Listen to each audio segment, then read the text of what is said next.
ശ്രീരാമ രാമ രാമ ശ്രീരാമചന്ദ്ര ജയ. ശ്രീരാമ രാമ രാമ ശ്രീരാമഭദ്ര ജയ. ശ്രീരാമ രാമ രാമ സീതാഭിരാമ രാമ. ശ്രീരാമ രാമ രാമ ലോകാഭിരാമ ജയ. ഭരദ്വാജാശ്രമപ്രവേശം. വൈദേഹി തന്നോടു കൂടവേ രാഘവൻ സോദരനോടുമൊരു മൃഗത്തെ കൊന്നു. സാദരം ഭുക്ത്വാ സുഖേന വസിച്ചിതു പാദപമൂലേ ദളാഢ്യതൽപസ്ഥലേ. മാർത്താണ്ഡദേവനുദിച്ചോരനന്തരം പാർത്ഥിവനർഘ്യാദി നിത്യകർമ്മം ചെയ്തു. ചെങ്ങോ ഭരദ്വാജനായ തപോധനൻ തന്നാശ്രമപദത്തിനടുത്താതരാൽ ചിത്തബോധത്തോടിരുന്നോരു നേരത്തു തത്ര കാണായിതൊരു വടു തന്നെയും. അപ്പോൾ അവനോടരുൾ ചെയ്തു രാഘവൻ, ഇപ്പോഴേ നീ മുനിയോടുണർത്തിക്കണം.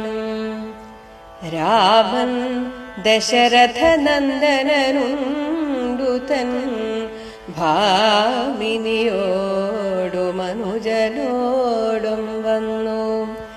പാത്തിരിക്കുന്നിതുടജാതികെ എന്ന വാർത്ത വൈകാതെയുണർത്തിക്കയെന്നപ്പോൾ താപസശ്രേഷ്ഠനോടാ ബ്രഹ്മചാരി ചെന്നഭോഗസന്തോഷമോടു ചൊല്ലിടിനാൻ. ആശ്രമോപാന്തേ ദശരഥപുത്രനുണ്ടാശ്രിതവത്സല പാർത്തിരുന്നിടുന്നു. ശ്രുത്വാ ഭരദ്വാജനിത്തം സമുത്ഥായ ഹസ്തേ സമാദായ സാർഘ്യപാദ്യാദിയും ഗത്വാ രഘൂത്തമസന്നിധൗ സത്വരം ഭക്ത്യൈവ പൂജയിത്വാ സഹ ലക്ഷ്മണം. ദൃഷ്ട്വാ രമാവരം രാമം ദയാപരം തുഷ്ട്യാ പരമാനന്ദാബ്ധൗ മുഴുകിനാൻ. ദാശരഥിയും ഭരദ്വാജപാദങ്ങളാശു വണങ്ങിനാൻ ഭാര്യാനുജാന്വിതം. ആശീർവചനപൂർവം മുനിപുംഗവനാശയാനന്ദമിയെന്നരുളിച്ചെയ്തു. പാദരജസാ പവിത്രയാക്കീടു നീ വേദാത്മക മമ പർണശാലാമിമാം. യുദ്ധമുക്തോടജമാനീയ സീതയാ സത്യസ്വരൂപം സഹാനുജം സാദരം. പൂജാവിധാനേന പൂജിച്ചുടൻ ഭരദ്വാജതബോധന ശ്രേഷ്ഠനരുൾ ചെയ്തു. നിന്നോടു സംഗമമുണ്ടാക കാരണമിന്നു വന്നു തപസാഫല്യമൊക്കവേ. ജ്ഞാതം മയാ തവോദന്തം रघुपते भूतमागामि गौवा करुणानिधे ज्ञानरिञ्ञेन् परमात्मा भवान् कार्यमानुषनायितु मायया भूतले ബ്രഹ്മണ പണ്ടു സംപ്രാർത്ഥിതനാകയാൽ ജന്മമുണ്ടായതു യാതൊന്നിനെന്നതും കാലനവാസവകാശമുണ്ടായതും ഞാനറിഞ്ഞിടിനേനെന്നതേനെന്നടോ ജ്ഞാനദൃഷ്ട്യാ തവ ധ്യാനൈകജാതയാ ജ്ഞാനമൂർത്തേ സകലത്തെയും കണ്ടു ഞാൻ എന്തിനു ഞാൻ വളരെ പറഞ്ഞിടുന്നു സന്തുഷ്ടബുദ്ധ്യാ കൃതാർത്ഥനായേനഹം ശ്രീപതി രാഘവൻ വന്ദിച്ചു സാദരം താപസശ്രേഷ്ഠനോടേവമരുൾ ചെയ്തു ക്ഷത്രബന്ധുക്കളായുള്ളോരു ഞങ്ങളെ ചിത്തമോദത്തോടനുഗ്രഹിക്കണമേ ഇത്തമന്യോന്യമാഭാഷണവും ചെയ്തു തത്ര കഴിഞ്ഞിതു രാത്രി മുനിയുമായി. വൈദേഹി തന്നോടു കൂടവേ രാഘവൻ സീതയോടുകൂടി സോദരനോടും ലക്ഷ്മണനോടും ഒരു മൃഗത്തെ കൊന്നു, ഒരു മാനിനെ കൊന്നിട്ട് സാദരം ഭുക്ത്വാ അതിനെ ഭക്ഷിച്ചിട്ട് സുഖേന വസിച്ചിതു സുഖമായിട്ട് പാദപമൂലെ വനത്തിൽ വന്നത് മുതൽ എപ്പോഴും ഒരു വൃക്ഷത്തിന്റെ താഴെയായിട്ടാണ്, ഏതെങ്കിലും ഒരു വൃക്ഷത്തിന്റെ താഴെയായിട്ടാണ് കിടക്കുന്നത്. അങ്ങനെ ദള ആഢ്യതൽപസ്ഥലെ ദളം ഇലകൾ കൊണ്ടു വിരിച്ച അതുകൊണ്ട് ആഢ്യമായിട്ടുള്ള, അതായത് അതൊക്കെ നമ്മുടെ കാഴ്ചപ്പാട് പോലെയാണ്. എങ്ങനെയാണോ കൊട്ടാരത്തിൽ വലിയ വിശാലമായിട്ടുള്ള തൽപ്പത്തിൽ ഉറങ്ങുന്നത്, അതേപോലെ തന്നെ ആഢ്യത്വം ഒട്ടും കുറയാതെ തന്നെ ആ ഇലകൾ നിറച്ചു വെച്ച ആ തൽപ്പത്തിൽ ഉറങ്ങി എന്നാണ് പറയുന്നത്. അപ്പൊ ഇവിടെ ശ്രീരാമചന്ദ്രൻ ഇവരൊക്കെ മുനിവേഷധാരികളാണ്. അപ്പോൾ അങ്ങനെയുള്ള ഒരാൾ മൃഗത്തെ കൊല്ലാൻ പാടുണ്ടോ എന്നൊക്കെ ഒരു സംശയം വരാം. അപ്പോൾ മുൻപ് ഭഗവാൻ തന്നെ പറഞ്ഞിട്ടുണ്ട്, എന്നെ ഒരു സാധാരണ മനുഷ്യനായി കാണുന്നവർ അജ്ഞാനികൾ എന്ന് വെച്ചാൽ ഭഗവാന്റെ പ്രവൃത്തികളെ വിലയിരുത്താൻ നമ്മൾ ആളല്ല.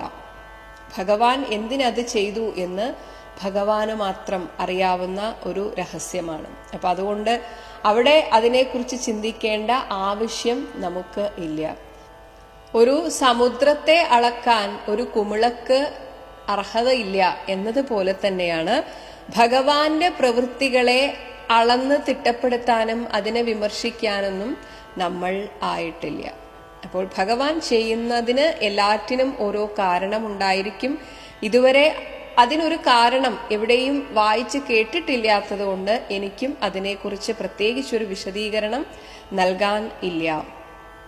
എന്തായാലും പിറ്റേ ദിവസം മാർത്താണ്ഡദേവൻ ഉദിച്ചോരനന്തരം മാർത്താണ്ഡൻ സൂര്യൻ ഉദിച്ചതിന് ശേഷം പാർത്ഥിവൻ പൃഥ്വീപുത്രൻ എന്ന അർത്ഥം, അതായത് ക്ഷത്രിയനായിട്ടുള്ള ശ്രീരാമദേവൻ അർഘ്യാദി നിത്യകർമ്മം ചെയ്തു. പൂജകൾക്കുള്ള വെള്ളത്തിനെയാണ്, പൂജ ചെയ്യാനുള്ള വെള്ളമാണ് അർഘ്യം. അങ്ങനെ ആ പൂജ ചെയ്യാനുള്ള വെള്ളം ഉപയോഗിച്ച് തർപ്പണമൊക്കെ ചെയ്ത് ഗായത്രിയൊക്കെ ജപിച്ച് അങ്ങനെ ഏതൊരാളിൻ്റെയും സാധാരണ ഒരു ദിവസം തുടങ്ങുന്ന ആ രീതിയിൽ നിത്യകർമ്മമൊക്കെ ചെയ്ത് ചെന്ന് ഭരദ്വാജനായ തപോധനൻ തന്നാശ്രമപദത്തിൻ അടുത്ത് ആദരാൽ ഭരദ്വാജ മഹർഷിയുടെ ആ ഒരു തപോവനം അപ്പൊ തപോവനം എന്ന് വെച്ചാൽ മഹർഷി തപസ് ചെയ്യുന്ന ആശ്രമത്തിന് ഏകദേശം ചുറ്റുപാടുള്ള ആ ഒരു വനം മുഴുവൻ ആ ഭരദ്വാജ മഹർഷിയുടെ വനമായിട്ട്, അതായത് തപോവനമായിട്ടാണ്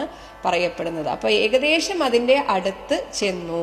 ആദരാൽ ചിത്തമോദത്തോടിരുന്നോരു നേരത്ത്, തീർച്ചയായും മുനിമാരെ കാണാൻ പോകുന്നു എന്ന ഒരു സന്തോഷമാണ് ശ്രീരാമചന്ദ്രന്. അങ്ങനെയുള്ള സന്തോഷത്തോടെ ഇരിക്കുന്ന നേരത്ത് തത്ര കാണായിതൊരു വടു തന്നെയും, വടു എന്നാൽ ഒരു ബ്രഹ്മചാരി. കാരണം ഭരദ്വാജ മഹർഷിയുടെ ആശ്രമത്തിൽ ഒരുപാട് ശിഷ്യന്മാരുണ്ട്. അപ്പോൾ അവർ പല ആവശ്യങ്ങൾക്കായി വിറക് ശേഖരിക്കാനും പല ആവശ്യങ്ങൾക്കുമായി ആ ചുറ്റുവട്ടത്ത് ഉണ്ടാകും. അങ്ങനെ ഒരു ബ്രഹ്മചാരിയെ കണ്ടു. അപ്പോൾ അവനോട് അരുൾ ചെയ്തു രാഘവൻ, ശ്രീരാമചന്ദ്രൻ ഇപ്രകാരം പറഞ്ഞു: ഇപ്പോഴേ നീ മുനിയോടുണർത്തിക്കണം. നീ പോയിട്ട് മഹർഷിയോട് പറയണം, രാമൻ ദശരഥനന്ദനൻ ഉണ്ട്, തൻ ഭാമിനിയോടും അനുജനോടും വന്ന് പാർത്തിരിക്കുന്നിത് ഉടജാന്തികേ. ഉടജം ആശ്രമം. ആ ആശ്രമത്തിന്റെ അന്തികെ ഏകദേശം അടുത്തായിട്ട് ശ്രീരാമചന്ദ്രനും ഭാര്യയും അനുജനും വന്നിട്ടുണ്ട് എന്ന കാര്യം നീ വാർത്ത ഉടജാന്തികേ എന്ന വാർത്ത വൈകാതെ ഉണർത്തിക്ക എന്നപ്പോൾ എന്ന് അങ്ങനെ പറഞ്ഞപ്പോൾ താപസശ്രേഷ്ഠനോടാ ബ്രഹ്മചാരി അങ്ങനെ നേരെ ഭരദ്വാജ മഹർഷിയുടെ അടുത്തെത്തിയിട്ട് താപസശ്രേഷ്ഠനായിട്ടുള്ള ആ ഭരദ്വാജനോട് ആ ബ്രഹ്മചാരി, നേരത്തെ കണ്ട ആ ബ്രഹ്മചാരി ചെന്ന് ആഭോഗ സന്തോഷം, ആ ബ്രഹ്മചാരിക്കും അത്യധികം സന്തോഷമായി അങ്ങനെ ചൊല്ലിയിടിനാൻ: ആശ്രമോപാന്തേ ദശരഥപുത്രനുണ്ടാശ്രിതവത്സല. ഇവിടെ ഭരദ്വാജ മഹർഷിയെ വിളിക്കുകയാണ്. അല്ലയോ ആശ്രിതവത്സലനായ ഗുരു, ദാ അങ്ങയെ കാണാൻ വേണ്ടിയിട്ട് പാർത്തിരുന്നിടുന്നു. ദശരഥപുത്രൻ അങ്ങയെ കാണാൻ ആശ്രമത്തിന്റെ അടുത്തായിട്ട് പാർത്തിരിക്കുന്നു. ഇത് ശ്രുത്വ കേട്ടിട്ട് ഭരദ്വാജൻ ഇത്തം ഇത് കേട്ടിട്ട് സമുത്ഥായ എഴുന്നേറ്റ് ഹസ്തേ തന്റെ കയ്യിൽ സമാദായ സാർഘ്യപാദ്യാദിയും അർഘ്യപാദ്യാദികളൊക്കെ എടുത്തിട്ട്, അർഘ്യം നേരത്തെ പറഞ്ഞു പൂജാതി കർമ്മങ്ങൾ ചെയ്യാനുള്ള വെള്ളം, പാദ്യം എന്നാൽ കാൽ കഴുകിക്കാനുള്ള വെള്ളം, ഇതൊക്കെ എടുത്തുകൊണ്ട് ഗത്വാ ചെന്നിട്ട് രഘൂത്തമ സന്നിധവും ആ രഘൂത്തമനായിട്ടുള്ള ശ്രീരാമചന്ദ്രന്റെ സന്നിധവും അടുത്ത് ചെന്നിട്ട് സത്വരം വളരെ പെട്ടെന്ന് ഭക്ത്യായേവ വളരെയധികം ഭക്തിയോടുകൂടി പൂജയിത്വ സഹ ലക്ഷ്മണം ലക്ഷ്മണനെയും പൂജിച്ചു. ദൃഷ്ട്വാ രമാവരം രാമം ദയാപരം, രമയുടെ വല്ലഭൻ രമാവരം ദയാപരം രാമം, ദയാമൂർത്തിയും ആയിട്ടുള്ള ആ രാമദേവനെ ദൃഷ്ട്വാ കണ്ടിട്ട് തുഷ്ട്യാ സന്തോഷത്താൽ പരമാനന്ദ അബ്ധൗ ആ പരമാനന്ദ സമുദ്രത്തിൽ അങ്ങനെ മുഴുകിനാൻ. ദാശരഥിയും ഭരദ്വാജ പാദങ്ങളാശു വണങ്ങിനാൻ ഭാര്യാനുജാന്വിതം. ഇവിടെ പരസ്പര ബഹുമാനമാണ് കാണിക്കുന്നത്. ആ പരമപുരുഷനാണ് എന്നറിഞ്ഞുകൊണ്ട് തന്നെയാണ് ഭരദ്വാജ മഹർഷി വന്നത്. എന്നാൽ താൻ അങ്ങനെയൊന്നാണ് എന്ന ഭാവം ഒട്ടും കാണിക്കാതെ, അങ്ങനെ ഒരു ഭാവം വരാത്തതിന് കാരണം ഈ പ്രപഞ്ചം മുഴുവൻ ഞാനാണ് എന്ന ചിന്ത വരുന്നത് കൊണ്ടാണ്. അതേസമയം വ്യക്തികൾക്കുണ്ടാവുന്നത് അഹങ്കാരം എന്ന ഒരു സങ്കുചിത മനോഭാവമാണ്. അഹങ്കാരം എന്നതുകൊണ്ട് ഞാൻ ഒരു വ്യക്തി. അപ്പോൾ ആ വ്യക്തിബോധം നമ്മുടെ ഉള്ളിൽ ഉണ്ടാകുമ്പോൾ നമുക്ക് എപ്പോഴും ഒന്നുകിൽ ഞാൻ മറ്റൊരാളേക്കാൾ വലുത്, അല്ലെങ്കിൽ ഞാൻ മറ്റൊരാളേക്കാൾ ചെറുത്, ഇങ്ങനെ ഏതെങ്കിലും ഒരു ഭാവം നമ്മിൽ ഇങ്ങനെ മുഴച്ചു നിൽക്കും. എന്നാൽ ഇവിടെ രണ്ടു പേർക്കും അതില്ല എന്നതാണ്. ഭരദ്വാജ മഹർഷി വലിയൊരു തപോധനനാണ്, പക്ഷെ അദ്ദേഹത്തിനും ആ ഭാവമില്ല. ആ പരമപുരുഷനായിട്ടുള്ള ഭഗവാനും ആ ഭാവമില്ല. അങ്ങനെ പരസ്പരം ബഹുമാനിക്കുകയാണ്. ദാശരഥിയും ഭരദ്വാജ പാദങ്ങളാശു വണങ്ങിനാൻ ഭാര്യ അനുജ അന്വിതം. ഭാര്യയോടും അനുജനായ ലക്ഷ്മണനോടും കൂടെ 3 പേരും വന്ദിച്ചു. ആശീർവചനപൂർവം മുനി പുങ്കവൻ ആശയാനന്ദം ഇയെന്നരുളി ചെയ്തു. വളരെ ആ സന്തോഷാധിക്യത്തെയാണ് ഇവിടെ കാണിക്കുന്നത്. തന്നെ വന്ദിച്ച ആ 3 പേരെയും ആശീർവദനം ചെയ്തിട്ട് പിന്നീട് ആ മുനിശ്രേഷ്ഠൻ ഇപ്രകാരം ശ്രീരാമചന്ദ്രനോട് പറഞ്ഞു, പാദരജസ പവിത്രയാക്കിയിടു നീ. അങ്ങയുടെ ആ പാദരേണുക്കളാൽ എന്റെ മമ പർണശാലാം ഇമാം, ഈ പർണശാലയെ പവിത്രയാക്കിയിടൂ, പർണശാലയെ പവിത്രയാക്കൂ. അല്ലയോ വേദാത്മക, അവിടെ ഭഗവാനെ വിളിക്കുന്നത് വേദം തന്നെ സ്വരൂപനായിരിക്കുന്നല്ലയോ ഭഗവാനെ.